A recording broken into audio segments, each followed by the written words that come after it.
Thank you, folks, for joining us to this week's edition of the Rec Poker Comedy Hour. Podcast, where we talk about forums editions. I'm your host, Jim Reed, and I'd like to thank the Running Aces Hotel, Racetrack, and Casino, and of course, website AMP, our other sponsor, each and every episode. I'm joined here by this wonderful wizard of podcast regulars. Wizard, why don't you tell us a little bit about where folks can reach you? Well, I'm Chris Jones. I'm 5x5 on PokerStars and Twitter. I'm John Somsky. I'm Poker Geek MN everywhere. I'm Rob Washam, and I'm Radman50 everywhere. And we've got Kim PetVet Kilroy here today as well, and she's having a little trouble with her mic. Sorry, I'm muted. But thanks for joining us, Kim. Yeah, PetVet and Fergie56 on the home game. Nice. And we're actually going to be looking at a forum post tonight from Kim herself. And so just to set it up, I'll say that it's Monday night. You know what that means. We're here recording an episode of the forums edition of the Rec Poker Podcast. We're playing against each other in the home game, trying to steal each other's chips and win this coveted bronze pin. And the post that we're going to look at, because every week we take one post from the Rec.Poker forums. This one is called The Perils of Getting Greedy on the River. And Kim posted this. Most of the action comes down to the river. I'll just sort of take us through the hand a little bit here, and then we can talk about some places where the conversation leads us. So this is from the $11 Super Stack on Party Poker. So first of all, no HUDs on Poker Tracker. So I'm just going to let myself out of the conversation right here because I won't be any good to you at all. We're 8-handed, heroes in the cutoff, and has 116 big blinds. So we are quite deep. And the blinds are 1,600, 3,200. And we get to open to 2.5, and we get called from the big blind. And we open with ace 10, ace of hearts, 10 of clubs. So the flop comes jack of clubs, ace of spades, 5 of hearts. So we've got top pair, medium kicker. The big blind checks. We bet an under bet, a 2.3 big blinds, and get called. Any conversation at this point in the hand? I think the sizing of the open's pretty uncontroversial, and I think it's a good board to c-bet. And a small c-bet's typically going to be my choice there. Any input, or should we move to the turn? Seeing I think none? It's all pretty standard. Yeah, I think so far. too. Yeah. So the turn brings the 6 of diamonds. So it's ace, jack, 5, 6, rainbow. So there's no flush draw possible. The big blind checks, and the hero is now sitting with paired aces and a 10 kicker, and checks behind. Kim says in the forum post, my reason for checking here are for pot control and to keep worse hands in and generally under rep my hand. Any take on that? I think this is a decision point. Whether to bet the turn or river, or depending on the run out, maybe you don't get to make a value bet at all. I do like the most one pair hands are not 3 streets of value hands, just as according to most of the way poker works, not always, but rarely. So taking 1 street off does make a lot of sense. Any thoughts on choosing the turn? Yeah. Yeah, I'm hard pressed here to find, like normally my bet sizing here would be 2/3 pot. And I'm hard finding a hand that would call me that I'm beating. So I would just, I'm hard pressed to find a hand that would call here that I would just, pot control. And so you're sort of saying that given that you want to play your entire range the same way here, your betting range would typically have a larger sizing than you'd like to make with this hand. So you think this hand plays better as part of your checking range?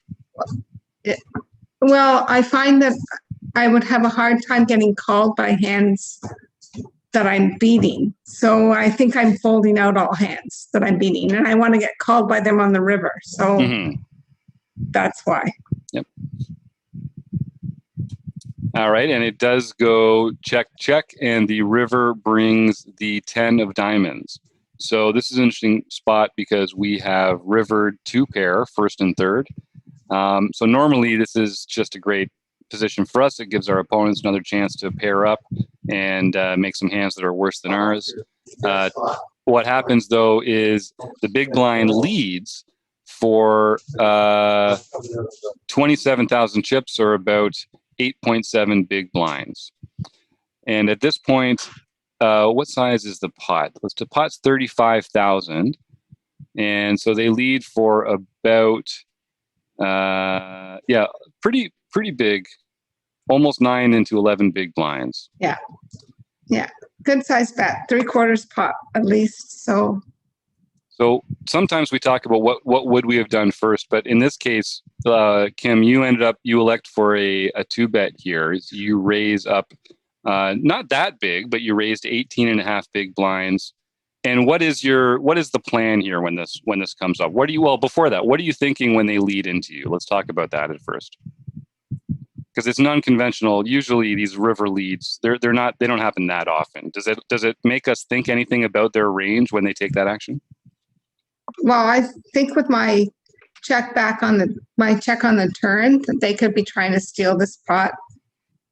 So they could just be leading out with any pair here, or an ace, just any ace king, ace queen. So that was my thinking at the time.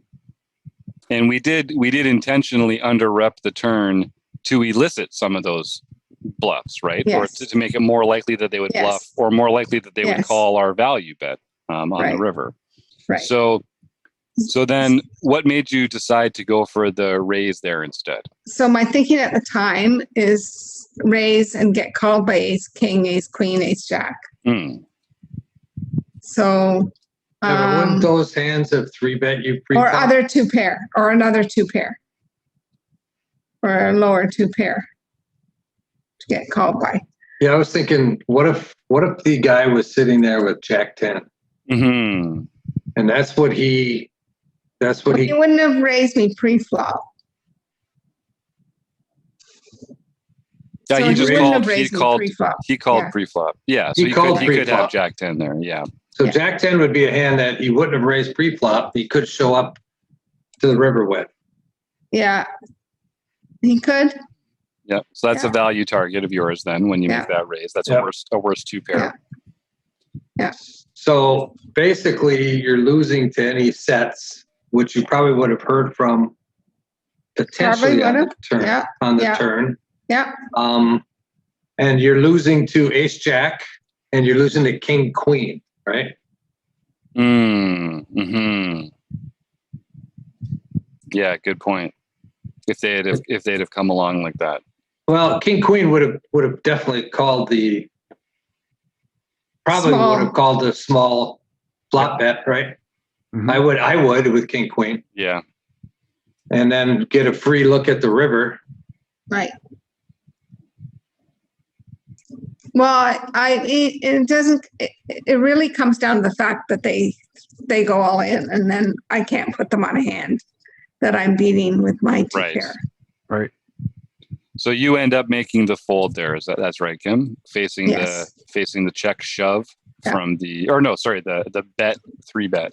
Because Yes. that is a very strong line that they're taking there when you raise. Bet raise. Bet Yeah. raise. Yeah, when you raise the river. And we get some good comments in the chat here from or in the forum post itself from Jamel and Binkley. Jamel says, as played, we plan to check back the turn to pot control, and following through with a call seems to stick with that plan, which makes a lot of sense. And he says the river raise, he agrees that it seems a little thin. So when you get 3-bet by the villain, the fold makes a ton of sense. And Binkley says that the 80% pot size of the villain river bet is polarizing, likely composed of very strong hands and hands with little showdown value. So what hands are we targeting for a call with our raise?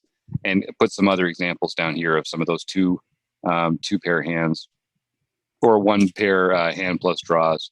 That again, just to me, it does feel like a very thin range that you're targeting with that raise. So I think it's a good when they raise back over top. I think that makes a lot of sense. I do think you're behind. I do think when you're behind when they 3-bet, you're behind. And the other thing about this board is there's there's so few bluffs here. Mm. Sorry, when my 95-year-old mother calls, I have to answer. Yeah, you gotta That's take all that. right. You gotta take that. That's for sure. But I just think there's so few bluffs on this board But that I had to fold. Like I had to yeah, fold this yeah, river. you have to fold this. So Yeah. that's my post was about like just call and like take your chips. Don't get greedy. Yeah. Take your chips when you're ahead and be happy that you didn't put more in when you're behind. Yeah, I do think looking at it, it doesn't seem like there's enough value to warrant the river raise. I mean, there are hands that would call, the Jack 10 would call, but I don't think the Jack 10 would push all in. Right. And the way this is playing, it looks an awful lot like a king queen that stuck around on the flop. Yeah, Right. I agree. Because that's completely, that matches the action. So when you can see the hand in retrospect, you can say that I should have probably bet the turn. Well, actually, and I want to go back to that too, because I think one of the things to think about too is, I agree with you. We want to be able to find hands that can call us when we make bets that we're beating. But I think there's also some argument to be made that when we go with those small flop C bets, that we do, and we have a hand like an ace 10 on an ace jack 5-6 board that we want to get some of this garbage off the streets, and that following up with turn bets can be really helpful, I think, in some of these spots. This hand would be a lot more defined if we had made a turn bet, I think. Exactly. And we're deep enough where we could do it. And I think if the board had have like brought in any kind of a flush draw rather than being a Badoogie card, that I would have followed up with another bet. Rob, did you have something about that? Looked like you were gonna say something. Did we beat you to it? No, I think he beat me to it. I think I agree that the turn bet would eliminate any of those possible hands that could out river you, right? That could turn out to river you. You're still going to get called by hands like Jack 10, Jack. I don't know. Any Jack is probably going to call your turn bet anyway, right? Mm-hmm. So you're still going to get the value from the hands that you're targeting originally. So, yeah, I think a turn bet probably, and I think the turn bet probably gets rid of King Queen because now you don't have the odds to call for a gutter, right? Right. Yep. Right. That's a good point. I'm C betting half pot, by the way, PetVet. I just want you to know. I'm not sure that's I feel really horrible about it, but I just did it anyway. There's a time and place for all bets. And he folded fives. Did you see that? Oh no! Well, it wasn't Chris you were playing against then. No, he's to my left, but Shorzy just folded pocket fives. We miss you, Ben. All right, well, sweet. Why don't we take a little break here and just hear from our friend Jonathan Little, and then we'll come back and wrap this baby up. Oh no, just in a second here. That's what we'll do. Have you ever wondered whether you should call a preflop raise or 3-bet instead? What do you do when you have a flush draw? Do you raise it or do you just call? What do you do with ace king when you miss the flop? What? Are you tired of guessing about what the right play is with your particular hand? Well, my name is Jonathan Little, and I am a 2-time World Poker Tour champion and creator of PokerCoaching.com, where we offer over 1,000 interactive hand quizzes where you play a hand and then get real-time feedback from our world-class pros. Don't guess and don't stress. Just register for your free account at PokerCoaching.com/recpoker right now. There you go. That's what the man Jonathan Little has to say about that. So yeah, the reason we're calling this the Rec Poker Comedy Hour is because I am butchering the audio cues at every front. The intro, the ad break. We're doing great, folks. I'll speak to our post-production sound editor about making sure that we keep all that in. So here we are. So we're getting back to this point where so there's this we're on the river.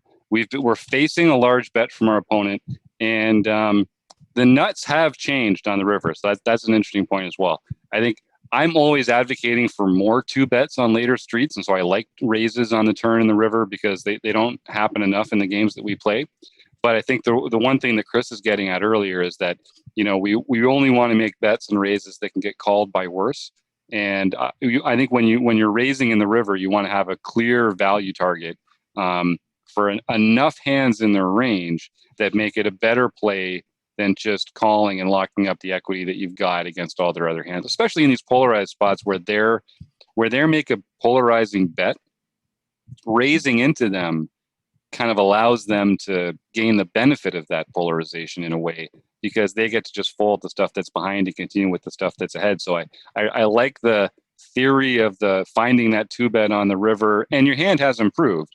I did have value targets in my head. Yeah. But I didn't have calls when raised. Yes. And you don't have to either necessarily, right? Like you can have part of your raising range that's a fold every time they come back over the top. And it's a lovely confidence to have that, you know. You might even choose a hand that's less valuable than top 2 or than first and third pair for like an exploitative raise there if you think they're very polarized. But yeah, I think it's a good question for us to be examining here, because it really gets at, I guess the one other question we should ask is, when they make that large river bet, does that tell us anything about what they have or about their likelihood to be folding to a raise? Oh, except we don't want them to fold to a raise. We want them to call this raise with the second best hand. Well, is there any bluffs they have on the river?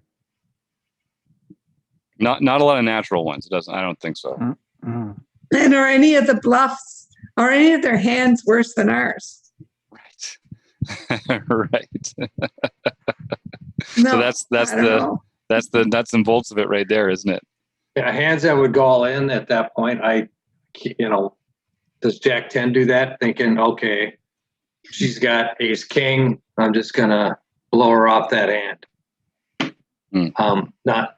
There or would be get no value reason for that. Or get value from that. Or hand. get value from ace king, right? Yeah. Because a lot of people can't fold ace king in that spot. I see it all the time. People with 100 big blinds going all, calling off with ace high. I agree. But I mean, the fact that I could also have king queen makes it a very difficult. Right. I mean, you'd have to have some maniac who was turning like king jack or queen jack, with some kind of blocker into. But like, I just don't think there's enough of those kinds of players in an $11 buy-in player pool. Like, no. Yeah. I think everyone agrees it was a good fold at that point. And I don't think it's good fold, bad raise, good fold. Bad raise though? Is it a bad raise though? Well, bad raise. Oh, maybe it's not a bad raise to get called. Because here's the thing: if they fold their jack tens or their king jacks or whatever they have that they called the flop with, big deal. You weren't going to get paid anyway any more than you were going to get from his bet. So it's not necessarily a bad raise because you were willing to fold. Jack 10. Correct. You could get called by a hand that you beat. Yep. So if that's the case, then it's not a bad raise. Now, and you had the discipline to fold when you got a Rob, your EMT for $10 is coming right now. That's it. Rob is our Zen master, and he applies that very empathetically through the airwaves as well, I find. All right. Well, thanks everybody. Any final thoughts on this hand? It's great just seeing all that. There's more posts. There's more responses in the forum post as well. So I encourage everyone go to rec.poker. And it's such I love the way that people really come together. They put themselves out there. I like that people put things in the forums that they're not sure about. Because if we only ever talked about things we were sure of, how could we ever learn anything? How could we ever improve at anything? It takes making yourself vulnerable and sharing something that you're not sure about in order to improve and to get better. And that's why we think rec poker always has to be a vibrant and encouraging poker learning communities that people can come and make themselves vulnerable and put themselves out there and be enriched by that process, because it has a great, it does have a profound return. So I hope everyone here hears that and goes to rec.poker. Thanks, Kim. I'd like to thank Kim and Chris and Rob and John and Stu in the chat and Jamel and Binkley and everyone else. You're all so awesome. Next week.